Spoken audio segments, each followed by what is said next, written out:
Have you ever heard that you should avoid investing because it is too risky? This phrase is thrown around a lot, but it doesn't tell the full story. Unfortunately, this line of thought tends to be a huge roadblock which prevents a lot of people from ever starting their investing journey. This is a shame because investing is one of the most effective tools at our disposal. Luckily for us, there are actions we can take to minimize risk when building towards financial freedom. In this video, I'll be exploring investing and how to reduce risk. Let's take control and stop living in fear. What is investing? Investing is simply buying something with the expectation that it will go up in value. This action involves allocating capital in an attempt to generate profits, income, or gains. Some examples could be buying a house and renting it out for a source of income, or buying a stock for a certain price and selling it at a higher one. Occasionally, people hear the word investing and only associate it with stocks. While stocks are effective and very common, there is so much more to invest in. Anyone determined to improve their financial situation should strive to learn as much as possible about these investing choices. A lot of people think saving is enough. It is easy to see why, because you know your money is safe and you can reliably predict how much money you will have after a certain period of time. The problem with saving is that it can severely impact your potential returns. You might even end up losing money to inflation. When done right, you should expect a much better return on your investments compared to savings. But this comes with a degree of risk. Investors are willing to accept this risk to generate higher potential gains. Investing can be viewed as a spectrum where the term, the higher the risk, the higher potential reward, generally applies. The good news is, there are many ways to offset this danger. A lot can actually be done before you start investing.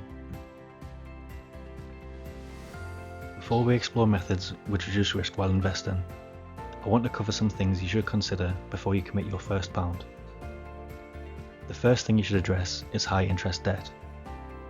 If you're currently in debt, it might make sense to prioritize this and pay it off before investing. This is because there are some forms of debt, such as credit cards, which will completely eat away your gains by costing you so much money. Currently, the average credit card interest rate is sitting at 35% in the UK. This means that for every £100 you owe, you'll be paying £35 in interest per year. Delaying payment towards these types of debt can cause more harm than good, and it would probably be wise to tackle this first. Wiping out this debt can be a psychological boost as well as financial.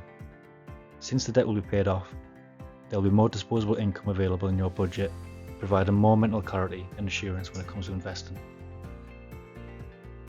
The next action you should take before investing is to build up an emergency fund. An emergency fund is a pile of accessible cash you will only touch when desperately needed. Although this might sound counterintuitive because you're delaying investing, having this buffer will prevent you from having to sell your assets or going back into debt when life throws that unexpected curveball.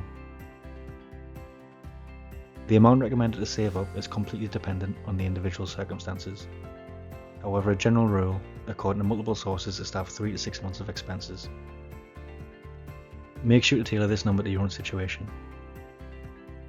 Having this cash buffer in place will provide peace of mind in case something goes wrong. Knowing you can stick to your plan will be extremely helpful and will reduce the risk of making reckless decisions while you're trying to invest.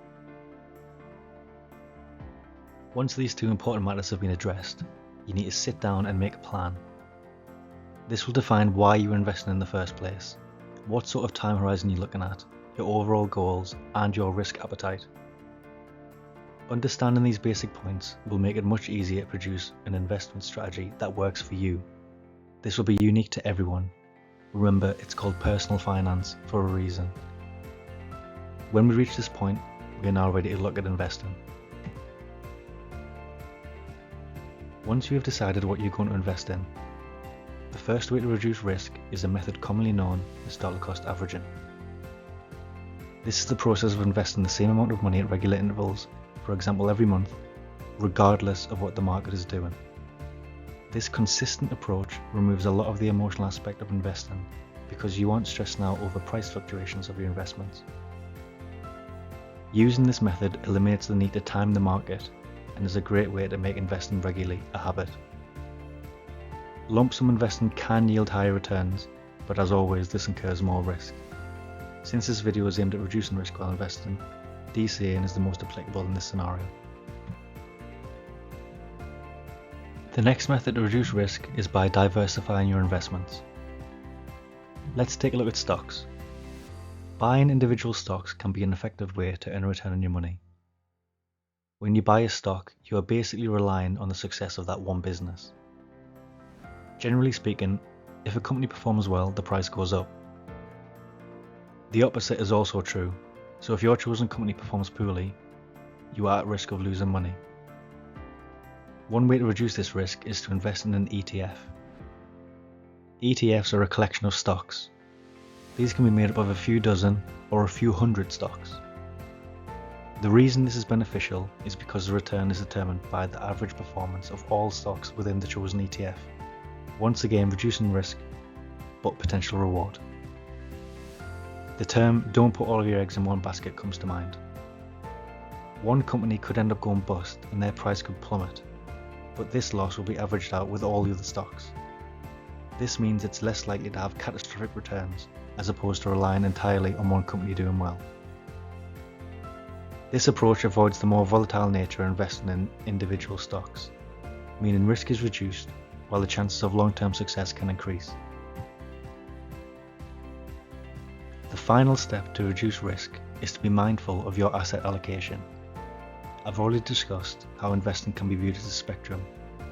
If someone wanted to reduce risk, they could allocate more of their money towards less risky options. Of course, there are multiple factors which can influence where to invest money, such as age or job security. This should have all been considered in your plan, which was mentioned earlier in the video. One common strategy to mitigate risk is to be more aggressive when you're younger. This gives your capital more time to grow and compound while you're still working and earning an income. Then, when you begin approaching retirement age, the investment allocation will change to less riskier options, for example bonds as opposed to stocks. Having this plan set in stone and sticking to it with consistent payments over a long period of time is a great way to mitigate risk. To wrap this up, it's clear that the statement "investing is too risky" shows a lack of awareness or understanding on the subject. There are in fact many ways to reduce risk and optimize your gains. Remember, you have more control than you think. In this video, I talked about the importance of having an emergency fund. However, having sitting around doing nothing can be detrimental. Click the video on screen to learn about putting your savings to work. Thank you for watching.